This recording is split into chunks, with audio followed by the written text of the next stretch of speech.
अरे अरे तू रूठल रहतू तो तोके हम मना लेती। अरे तू रूठल रहतू तो हम तोके मना लेती, लेकिन ए करे जा ए तोरी माग चोदो। अरे तू तो बदल गईलू हो। अरे अरे उनकरे आँख में काजल, अरे उनकरे आँख में काजल और रोड पे लाली, अरे उनकरे आँख में काजल और रोड पे लाली। आए आए तो के नजर ना लगे रे भोसड़िया वाली।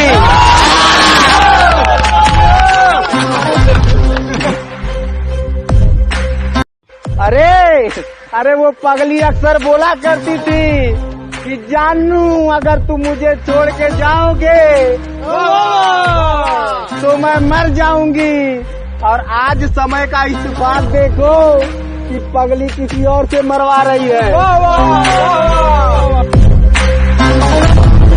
अरे अरे हमसे का कहले रहलू, कौनो लड़की के कबो दोस्त मत बनैया, ना ओकरे पीछे तू कबो मत रहिया।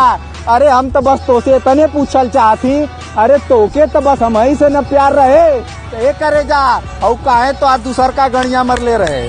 चल हट्टी बहन की लोड़ी, चल हट्टी बहन की लोड़ी, चल हट्टी। अरे अरे तू लवंडिया आऊ लवंडिया आई रहबू, अरे तू लवंडिया आऊ लवंडिया आई रहबू और हमारे माई बाबू का दर्जा थोड़ो ले लेबू।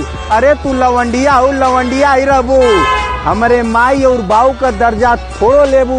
एक करो जा सुना, ढेर 3 और 5 करबू तो लतवा मार के निकालल जेबू। अरे अरे अब तोके देखे का मन ना करेला, ई मत सोचिया कि नजरअंदाज करत हई।